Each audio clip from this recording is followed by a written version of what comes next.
On February 9th of 2004, 21-year-old UMass student Maura Murray drove from her dorm in Amherst, Massachusetts to the White Mountains of New Hampshire. At approximately 7:27 p.m., Maura spun out her 1996 Saturn on a hairpin turn on Route 112 in North Haverhill. There has never been a credible sighting of Maura since. Maura is 5 foot 7 inches tall. She weighs 120 pounds, and she has brown hair and hazel eyes. If you have any information regarding Maura's disappearance, please submit it to us, the Murray family, at MauraMurrayFamilyDirect@gmail.com, or the New Hampshire State Police Cold Case Unit. This is Missing Maura Murray.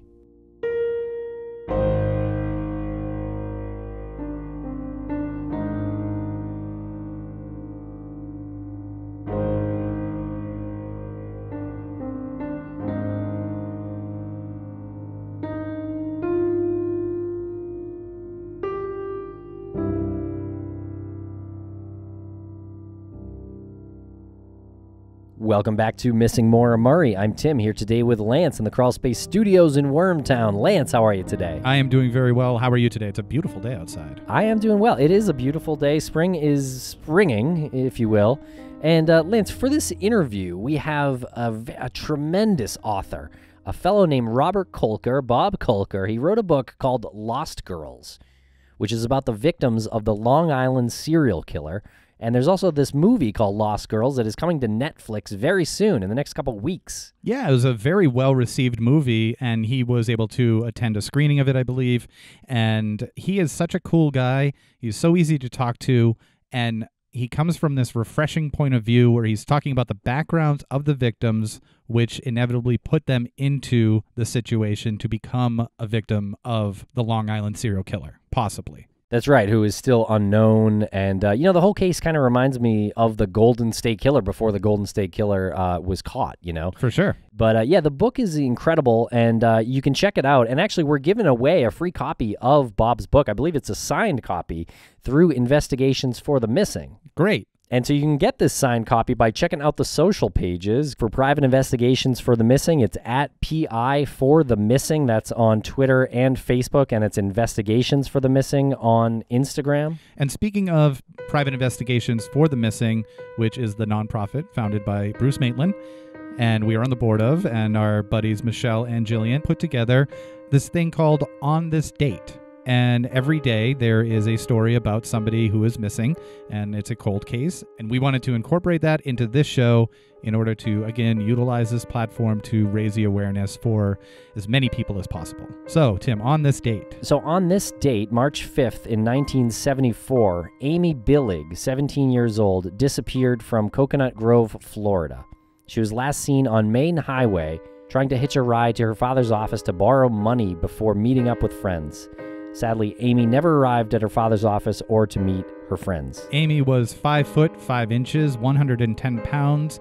She had brown hair, brown eyes. She had an appendectomy scar on her abdomen, and she was last seen wearing a denim miniskirt and cork platform sandals. And there's more information on Amy on Facebook. Help find Amy Billig. That's Billig on Facebook. Okay, so that's a new segment we're trying. So check out Private Investigations for the Missing, the website, and the social pages. You can find some links in the show notes. Okay, everybody, thanks a lot for listening. And here's our interview with Bob Kolker, the great author of Lost Girls.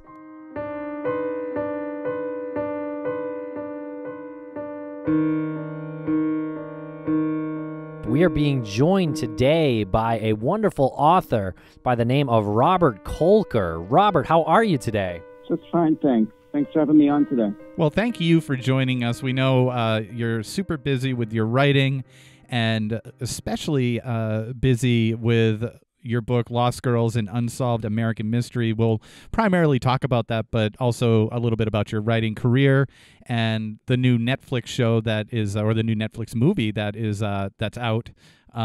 based on the book is you said you were at the premiere last night at Sundance. So my very long-winded introduction here was to just thank you for taking time out of your day to join us with everything that's going on right now in your life professionally. Well, I'm really glad this case is getting attention. It really, it remains unsolved. So the more people who hear about it, the better. Yes, absolutely.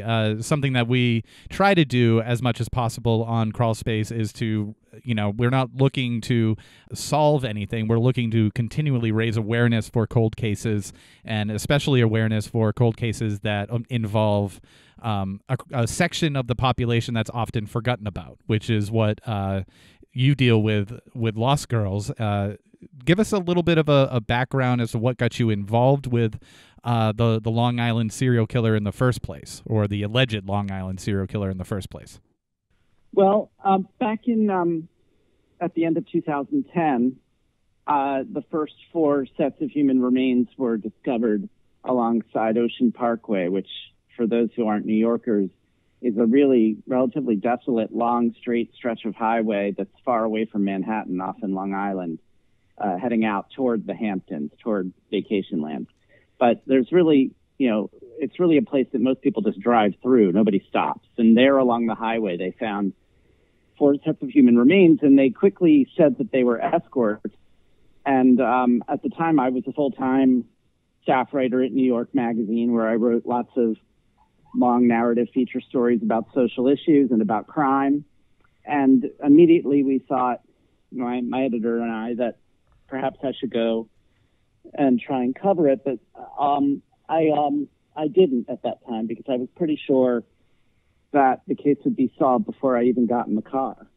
Because this had happened about 18 months after the Craigslist killer case up in New England, where police tracked the digital trail of the culprit and caught him right away. And I thought, well, if there are 4 victims, that's 4 digital trails, so they're going to find this killer 4 times as quickly. But they didn't find him. And then there was a second surprise, which is that I think at the time, most people thought that these victims would remain anonymous, that it would be hard to identify them, because we assumed that they were quite literally lost girls or lost women, that they were off the grid and not in the system. But sure enough, each of them got identified, and each of them had families who had been looking for them for years and hadn't gotten a lot of traction from the police.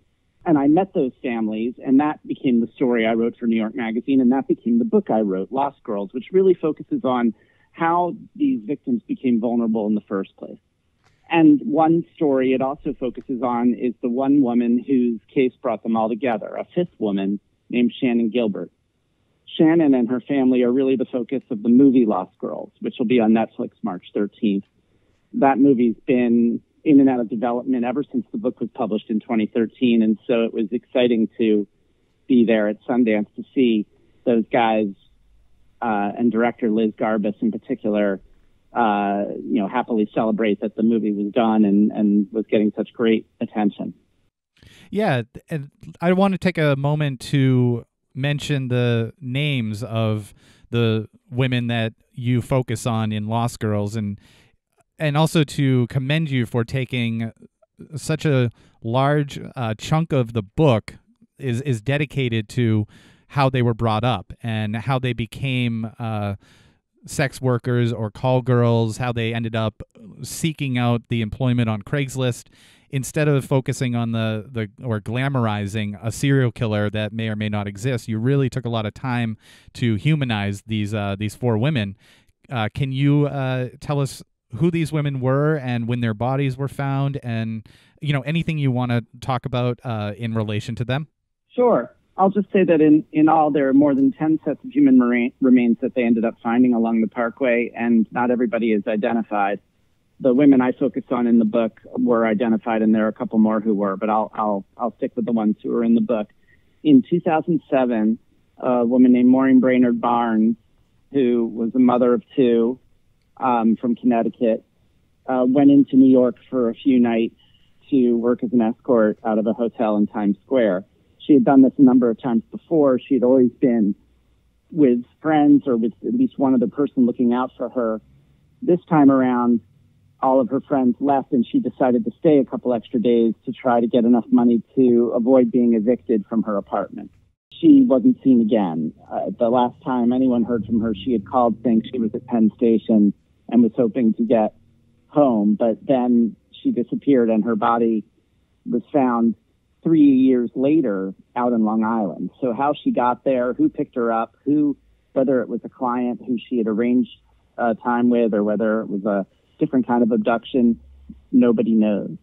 And her family it took 2 years for them to get Maureen's name, even on the register of missing persons, which really tells you something about how missing women in this line of work are really villainized in our society. Anyone else who's a murder victim, they're a murder victim. But when escorts are murdered, it's their fault. Yeah. And that's really the core problem that Lost Girls really addresses. And you see it through the eyes of their family members who, it's not like they had not seen these women for years and years and years, and then suddenly they just, they are murder victims. They had been in close touch with them, and then they had disappeared, and then nobody cared. And then suddenly the only reason people cared is because they were caught up in a serial killer investigation. They were extras in a manhunt for a monster. And so that's why I felt it was important to focus on the women and ask different sorts of questions, like, why did Maureen do this? Why did she make the decision to do this line of work? And what exactly happened in the days and weeks before she disappeared, and what happened after she disappeared?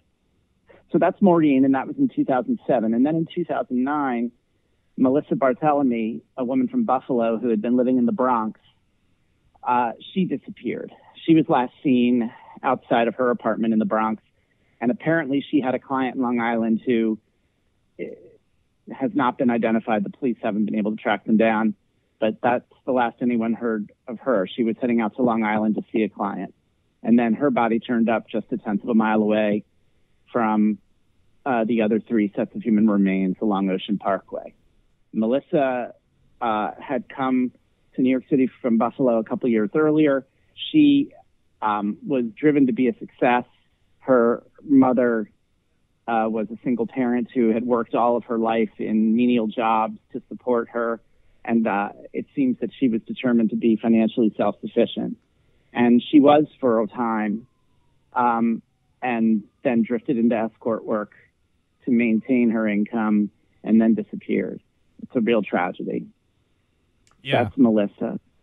Oh, I should talk a little bit about Melissa as long as we have a second. Sure. Oh, yeah. She disappeared, and her mother wanted the police to look for her right away, and was getting pushback from the police the same way that Maureen's family was back in Connecticut. But what happened in Buffalo is that one day Melissa's little sister got a phone call in August of 2009, and she looked at the caller ID, and it was Melissa's phone.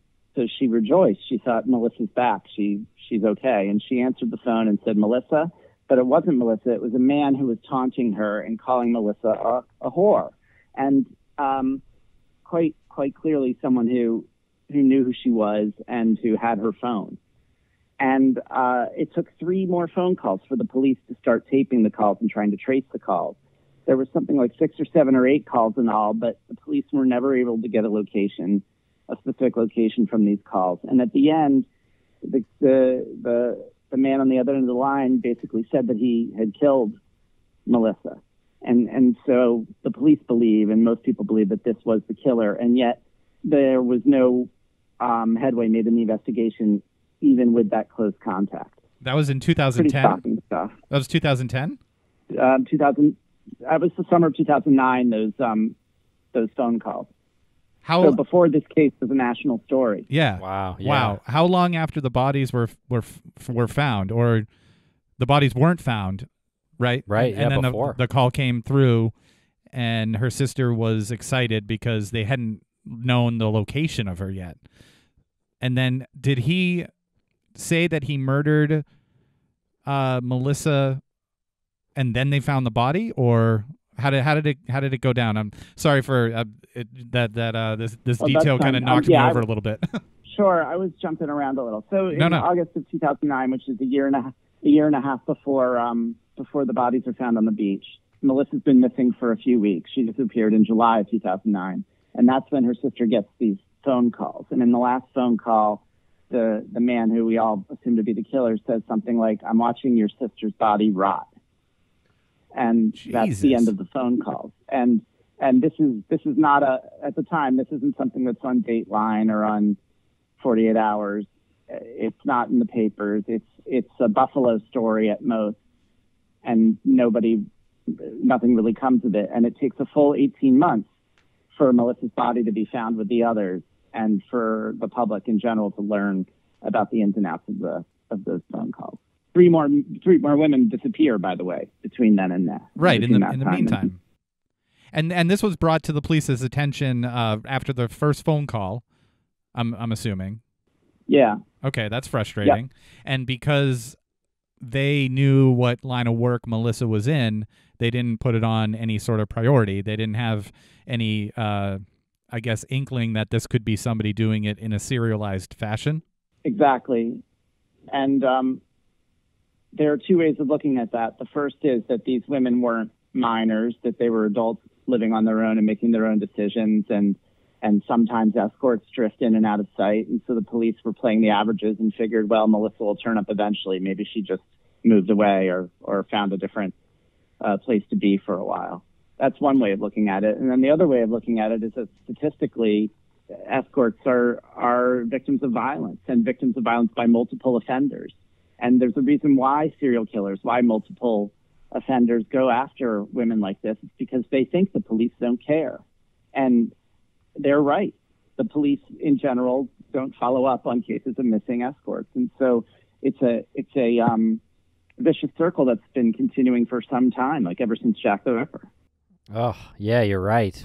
So months go by after Melissa disappears, and then in the spring of 2010, a couple things happen. The first thing is that Meghan Waterman, a woman from Maine, comes to Long Island with her boyfriend and gets a hotel room at a Holiday Inn Express right off the highway in Long Island. And her boyfriend heads out for the night. She's alone. She's last seen on a closed circuit camera, on a surveillance camera, leaving the hotel. She's never seen again. She disappears. Her boyfriend has an alibi. And she becomes, the third woman in this story to disappear. And that, again, is a local Portland, Maine story. It maybe, her family holds a vigil. They try to raise some money. It makes the local papers. It maybe makes a local paper in Long Island. But again, most people are not really thinking much about how there's a serial killer out there. Wasn't there a phone call that Meghan made at like 1:30 in the morning after the timestamp from the hotel security? She does call her mother, and I think it's before she goes out. Oh, okay. Right before she goes. She checked in because she's left her daughter at home. Oh, okay. Gotcha. Again, this is a woman who's supporting her boyfriend and her daughter through her work. Meghan's storyline follows more closely the classic storyline of the Romeo Pimp, of the boyfriend who the woman is in love with, but who also is making money off of her work as a sex worker. And that's what happened in Meghan's case. She had an extremely complicated childhood with lots of neglect, but she also had a lot of people in social services, a social worker, a local cop who really cared about her and were looking out for her and hoping the best for her. Looking at the story of her life, you can actually get a sense of what it must be like to be a young woman at risk in a family that's sort of bubbling up and down the poverty line. You see how your choices narrow as you grow up. For Melissa also, and for Maureen and for Meghan, they all were looking at lives either working at the Kmart and the Dunkin' Donuts, or working a couple nights a week as an escort and making 5 times as much as what they could make in a day job. Yeah, and exactly. So they took the leap. The money solved their problems until it didn't, until their lives got more complicated as a result and more tragic, and then finally they disappeared.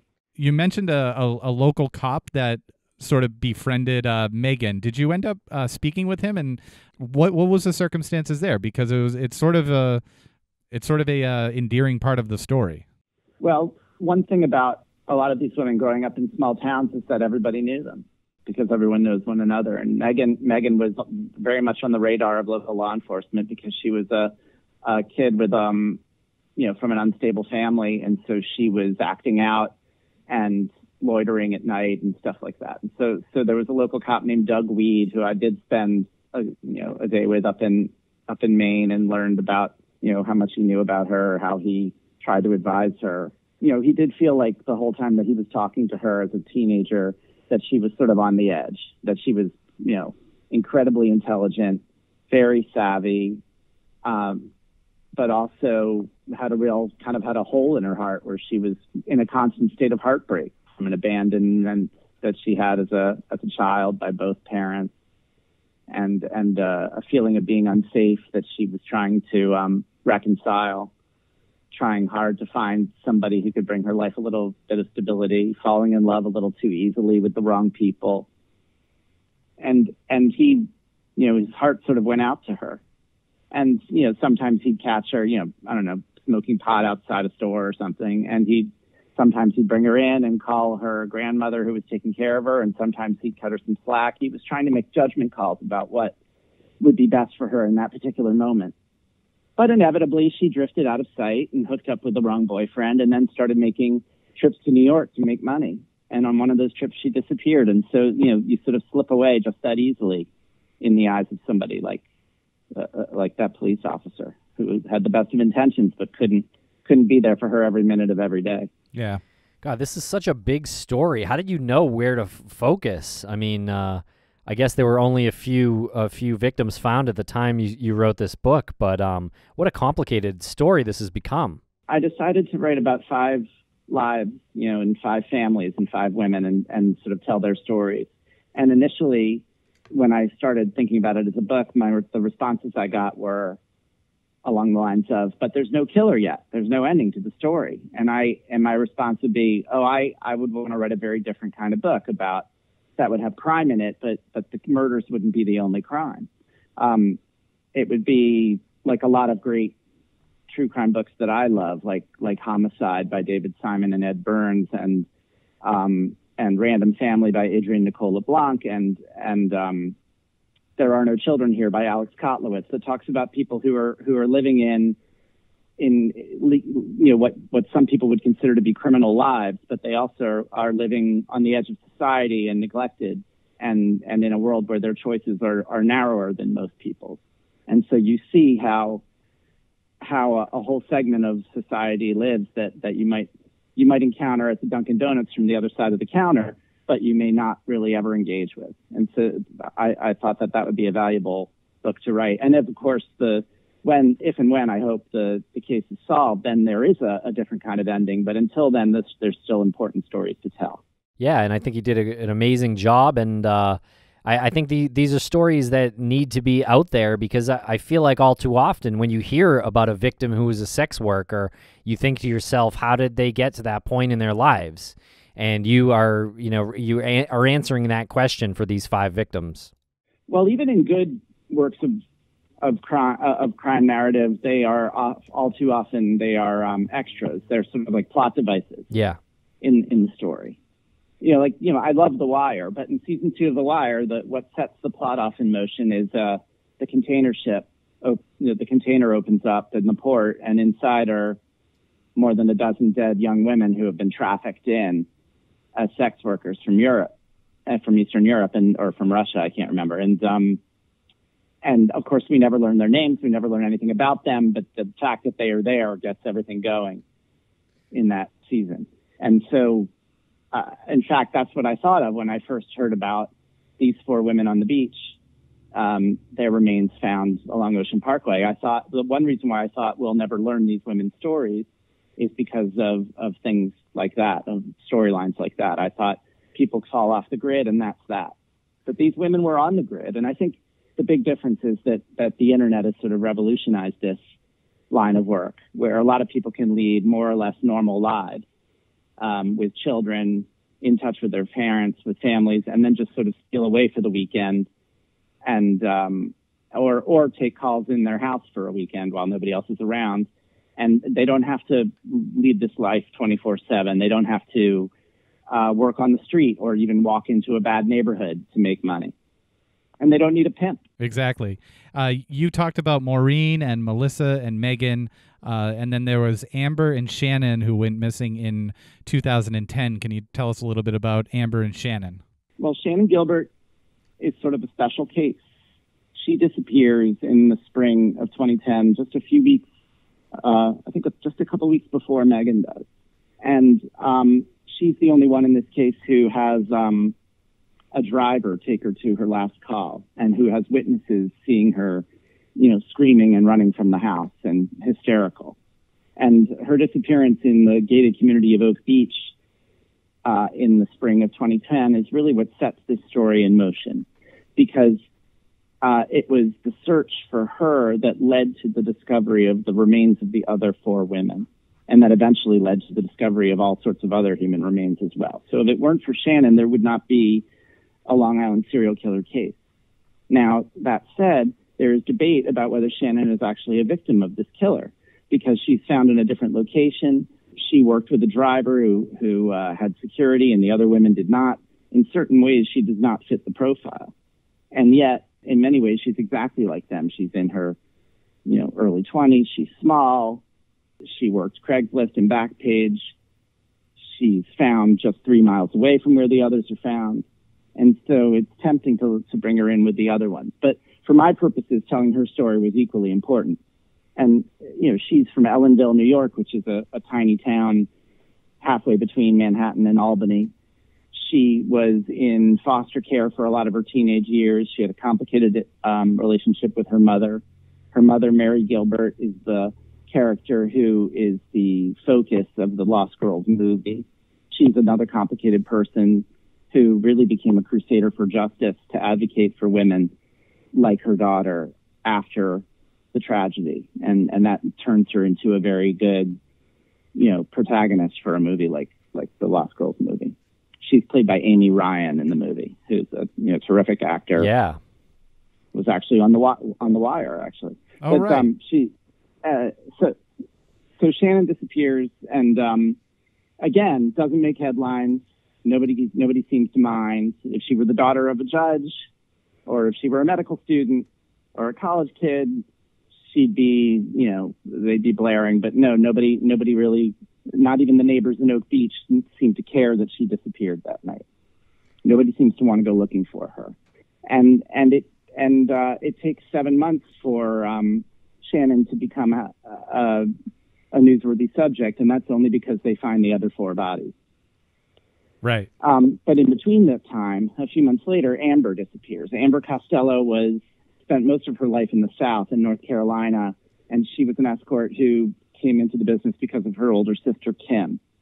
Kim's interviewed extensively in the book, in Lost Girls, and you learn about their life together. They had tragic childhoods, but really stayed together as a family by making money together as escorts. And eventually, Amber found her way to Long Island, where she was living with friends and doing calls out of her house. Kim was in Long Island, too, and this is a story that really descends into drug addiction, where Amber decides, that she really can't quit either drugs or escort work, and eventually, has the wrong kind of call and disappears. Mm.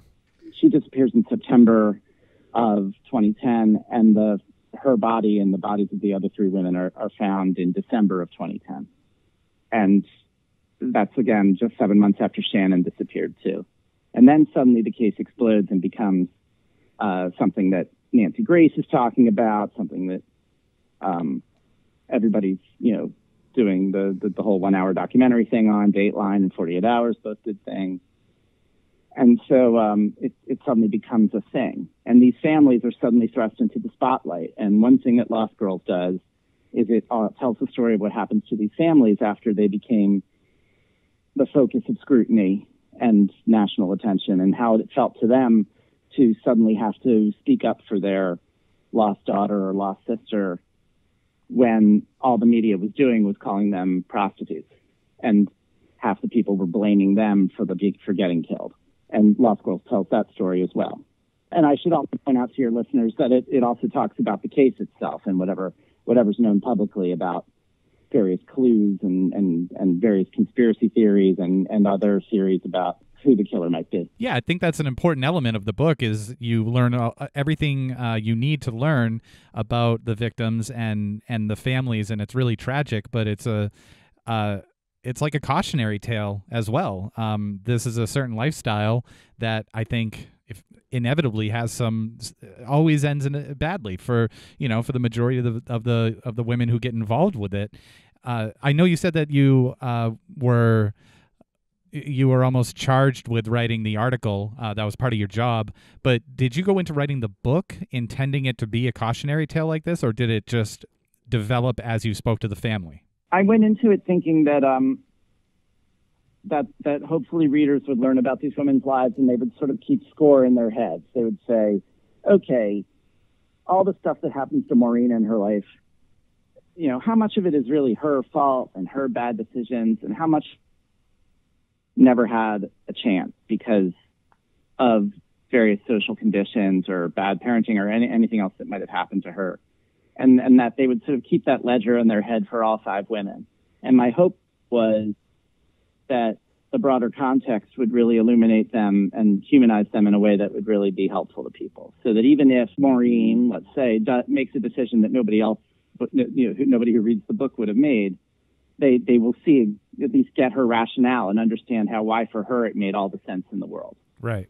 Some say that's sort of an empathetic approach, but to me it's more like trying to think clearly about something that we're clouded by. Well, it could be both.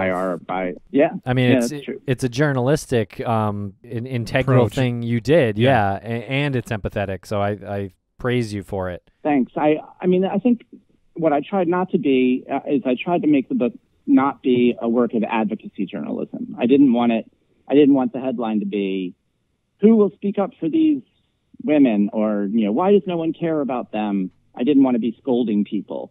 I much more wanted to be sort of do straight ahead journalism and say, okay, let's focus on these women and learn about their lives and see that they aren't angels and that they aren't devils. And that was my hope, to sort of follow the families that way. But I also I wanted to tell the second story of the case as well, as much as I could. Right. And yeah, it really does make for a fascinating read when that transition happens, when you realize that this is you're getting into case details and coming out of the family dynamic. It's incredible the way your book starts, by the way, and you mentioned it. It starts with Shannon, who is running through this gated community, and I just want to get your opinion on what happened there. It seems like when she approached these people, she's obviously running from something or someone. And when they say they're going to call the police, their account is that she runs away. Do you have an opinion on that? Well, I guess there are 2 possibilities. The first is that when they say we're going to call the police, she interprets it as you're in trouble, so you better run. Yeah. And then the second possibility is that she's too hysterical to realize that they're trying to help her. There also are 2 or 3 neighbors who have not spoken publicly about what they did that night. And there is a suspicion that people aren't talking because there's more information they know about exactly why she was scared. The John has been cleared by police. Her driver's been cleared by the police. But again, we don't really know the ins and outs of their stories the way that we should. If this ever came to court, we would learn a little bit more. But people are keeping their mouths shut about this. And that in itself is a really sobering thing, to think that someone could run screaming and disappear in your neighborhood and you might have seen something, but that you wouldn't want, you would just want the whole thing to go away, and that you wouldn't care enough to talk about it. It's really troubling. And that's one of the other themes of the book. Yeah. Yep. Now, do you have any ideas on who the killer would be? I mean, the only thing that it seemed to me that it seems like this guy would have lived near where the bodies were disposed of because of what he had told Melissa's sister, watching your sister rot. I just feel like I don't know if you think if you agree on that or what, but it seems like some of these women were abducted from the city and brought to a more residential area. Just seems to me like he probably lived in the area near where the bodies were dumped. That's a really good point. I think that at the very least, the killer knows the area extremely well, because the barrier islands out there, that stretch of highway, that is not a big commuting highway. That's not where people use to get to work every day. Right. You have to sort of know it exists, or else you're not out there. And so the other thing about it is that it happens to be the perfect place to stash something, because it's a straight line for 15 miles, far away from everything else. And so that means that if you're out there in the middle of the night and you want to pull over and throw something into the bramble on the side of the highway, you can tell if anybody's coming, because you'll see their headlights coming from miles away. So that's how desolate it is. And so it becomes very, very easy to imagine that the killer could choose to make that his sort of, trophy room, his area where he can drive by anytime he likes and just remind himself that they're there. Right. And if they were ever found, he might know about it before it's on the news or something like that. Right. The other thing is that as they started to find more sets of human remains up and down Ocean Parkway and in the environs around there, they found two sets of bits of remains that were linked to remains that had been found in a whole other part of Long Island, further out east in a set of Pine Barrens in a town called Manorville. This is interesting because it's so far away from the other place and so out of the way that to think that a killer would know both locations and would decide to use both locations to dispose of various parts of their victims, that to me, that suggests they must really know Long Island. They must know it cold. That just doesn't happen randomly. Right. Those Pine Barrens also have had other escorts' bodies from earlier eras. They've been discovered there that aren't linked to this case. And there was one arrest of a man named John Bittroff of two women who disappeared in the 1990s. Yeah. He lived out in Manorville and actually lived for decades, led a quiet life there until DNA finally linked him to those two women. There's some speculation that he has killed other people in this case, but nothing's come of that yet. The police have had nothing to say about that, and neither is he. Okay. Yeah, it sounds pretty promising, though. And so he was just arrested in 2017. So, I don't know about the killer's DNA found on some of these other victims, but I would have to imagine it is present there. I would hope so. You would think he'd be charged already with those other crimes, but they haven't charged him yet. Right. And so one hopes that he's connected to those, but there's no way of knowing just yet. You described that area, that long stretch there, pretty well. How intensive was any searches out there? Did they take drones or anything that you know of? Is law enforcement actively looking for more bodies in that area? Do you know? There was a very intense search conducted in the spring of 2011 when they started to find more remains, when Shannon was still missing. They divided everything into a grid. They had police and volunteers from fire departments as well from two different counties all teamed up together, plus cadets. They had hook and ladder trucks so that you could stand in a police officer could stand in a bucket over the bramble with binoculars and look straight down to see what they could see. It's very hard to traverse otherwise. Right. And then the FBI did do some high-resolution aerial photography early on. That was their last involvement in the case for many years. And they went back and looked in a few places of interest after that aerial photography, but nothing really came of that. And in all that time, they never searched this huge marsh in the middle of Oak Beach that was very, very hard to search. And that turned out to be, in the end, where they found Shannon. So it's a complicated set of circumstances. Of course, at the time, people thought that Shannon might have been in the ocean, or that she might have, lost her sense of direction and ended up in the water. So there were all sorts of possibilities. Yeah, that's interesting that you mentioned the ocean, because if you're disposing of a body and you don't want it found, I would imagine that the ocean would be a much better option. If you have a boat. If you have a boat. But if you don't, probably not.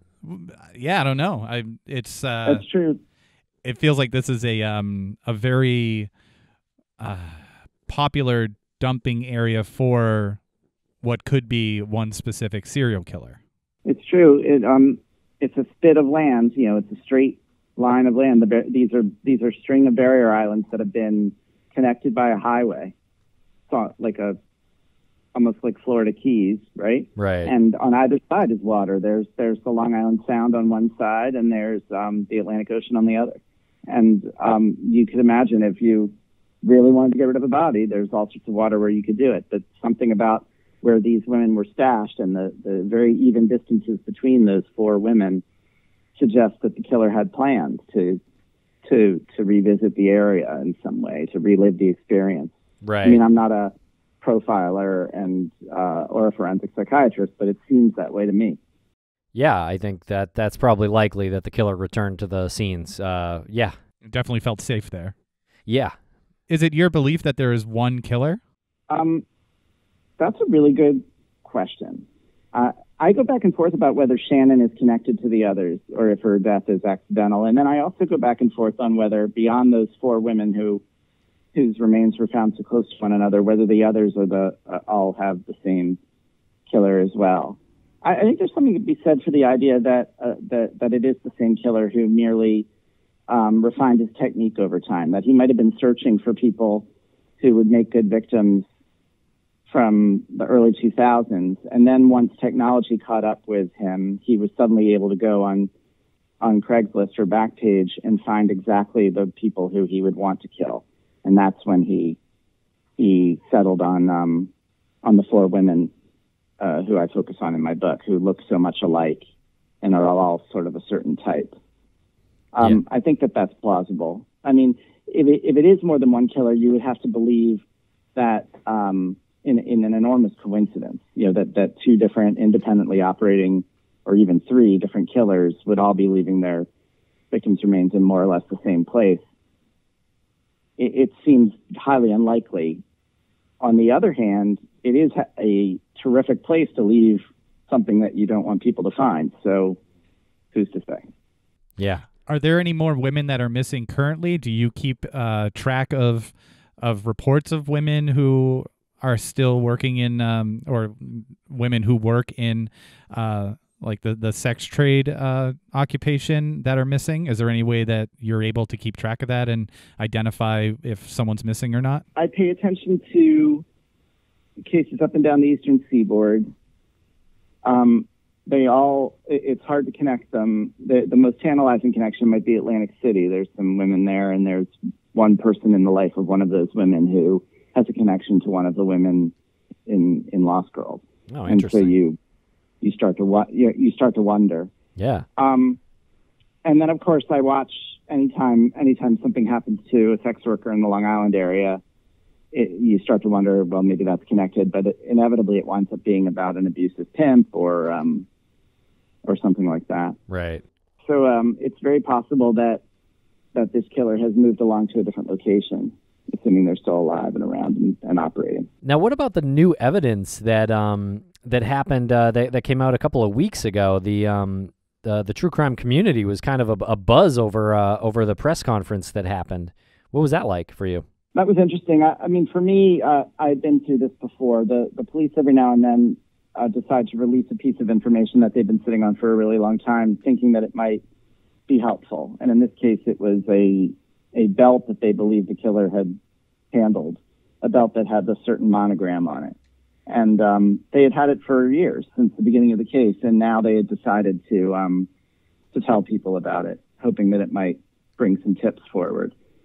Yeah, I guess it's easy to be cynical and think that they're just trying to look busy because they know the movie's going to give them a little more scrutiny, or it's possible that they're trying to put their best foot forward because there's new leadership there, which is, I think, to be encouraged. And also they have a new, internet-based tip line, which, again, I'm of two minds about. It seems shocking to me that they wouldn't have had this, 7 years ago or 8 years ago. And so you sort of wonder what they've been doing on all that time if they're not going to have an internet tip line for a case that broke so long ago. Right. So it's a little dispiriting, but you don't want to discourage them. You certainly hope that something comes of it. What do you make of this belt? Do you think that these are initials on there, the WH or the HW? It's very possible. I think when I looked at it, I thought about the other clue in the case, which is burlap. apparently the first 4 women to be found, they all were shrouded in burlap. This is a fact that trickled out into the media, but that the police have never really confirmed one way or another. But the problem with burlap, of course, is that Long Island is clamming country and horse country and horticulturally, gardening country. So, the place is lousy with burlap. There's burlap everywhere you go. So it's hard to sort of find a killer based on that. On the other hand, the belt, there's something outdoorsy or Southwestern about that design, about that belt. And it makes me wonder if those two aren't linked in some way, that maybe somebody out in horse country or maybe a clammer or somebody who, the style seems consistent with that to me. Yeah, I think I misspoke and said W instead of M. So it looks like from one direction it could be WH and the other direction could be HM. So sorry, I think I misspoke there. But it does have like a Southwest look to it, like sort of cowboy like. Well, so that was drawn onto a belt, right? So yeah, that's nothing I've ever done. I don't know, but I'm a Yankee. I don't know. How closely did you work with law enforcement on this book? You worked very closely with the families. How closely were you working with law enforcement, and were they receptive to you? The police haven't really spoken to anyone at length about this case, and when I was reporting, of course, it was the thick of the case, and so they were trying to keep especially quiet. I did end up having a long, exclusive interview with the police commissioner at the time and with his chief of detectives. And so you see those interviews in Law Scrolls, and that's more than anyone else had at the time. And of course, what we learned later, shortly after the book was published, was that the Suffolk County Police Department was experiencing a tremendous corruption scandal at that time that broke shortly after that. One of their most senior members of their department, a guy named James Burke, was being probed by the feds for corruption, for roughing up a suspect, tampering with evidence. And the scandal actually went even higher than him. The district attorney who was friends with him actually helped cover up his corruption. And so he eventually was knocked out of office as well. James Burke went to jail. The internet rumor mill went crazy, saying that Burke must be the killer or must be protecting the killer. None of that is substantiated. But what it means is that other parties, other investigative bodies like the FBI were really kept at arm's length from this case for years because a corrupt department didn't want people looking over their shoulder and seeing what they were up to. And to me, that's just devastating. Yeah. Well, do you think this case is going to get solved? I'm hopeful that it'll follow the pattern of some of these other cases where 10 years out, 15 years out, there's something shakes loose, like evidence or a confession or a discovery elsewhere that connects to this. Yeah. Or DNA. But I certainly don't think it's imminent. No, I don't. Right. Do you ever get any tips that are emailed directly to you? I do. Oh, you do? I always, encourage them. Yeah, I always encourage them to contact the police. It's always people who have heard some of the particulars and think that it lines up with something they know about, and then inevitably I talk with them or email with them back and forth for a while, and then things go a little deeper and they get disqualified in different ways. But, again, I'm not the expert and I'm not a cop. So I completely, no matter what they have to say, the first thing I tell them all is to please go to law enforcement. Yeah, that is the most responsible answer that you can give when you receive a tip, being in your position. Do you have any plans for a follow-up book on this or a follow-up book on the Long Island serial killer? Or are you exploring more true crime topics? I've written a new chapter to Law Scrolls that's in an edition of the book that just went on sale this week. It focuses on some developments in the investigation, like John Bittroff and the corrupt detective James Burke. But it mostly pays attention to Mary Gilbert, Shannon's mother, and what happened to her in the years after Law Scrolls was published. She had a very tragic end, and I wanted to do her justice because she really moved the case forward in a way that others hadn't. She also is the subject of the movie, and so I thought people would see the movie and want to know more about what happened to her after the timeline of the movie. Yeah. And so readers can find out more about her life in that extra chapter. Yeah. She is a fascinating character, and it's really cool that you focused on her. Is there anything you can say about, you said that she had a really tragic end. Is there anything that you can say about that, or should people read the extra chapter? Well, this is public knowledge. It's addressed in in sort of a coda to the movie. But in the summer of 2017, she was murdered by another daughter of hers who had a psychotic break and was mentally ill. And Mary had been trying to care for that daughter and had been working really hard to try to make things right in all areas of her life. And so it was just tragic to see that her life would end that way. Yeah, that is, you can't, there's no words for that. You can't, no. Yeah, that's tough. Horrifying. Did it ever get you down? Did you find you were going into dark places you didn't want to explore when you were writing the book? I'd had a lot of experience in New York Magazine writing about people in crisis and people who had experienced really difficult tragedies. So I felt as if I was ready. But yes, this built on itself, and there were so many people leading, such difficult lives that it was very hard to keep even keeled while I was working on it, and I needed some real R&R once it was over. But I don't want to suggest that this was any great hardship compared to the actual people who were kind enough to participate in the book. I mean, these people opened up their lives in very trusting ways, and so to me, they're the ones who are really suffering in their lives. Well, thank you so much for joining us, Bob. We really appreciate it, and we can't wait to watch the movie. How was the premiere? It was really gratifying. I mean, this is a movie that got optioned right away, right after the book came out in 2013, but then it went from one studio to another and to another. And to see it happen through Netflix, where it's a pretty nice home for a movie like this because it's the same service that streamed Unbelievable and When They See Us and Making a Murderer, so many great projects with so much integrity. Yeah. And to see that the movie came out the way it did, which is it really has a lot of integrity on its own as a movie. Liz Garbus is a documentary filmmaker who's done amazing documentaries about social issues. A lot of the work that she's done as a documentarian has some overlap with the kind of work I did as a magazine journalist. So it was exciting to see her make her first feature based on this story. And she really did a wonderful job.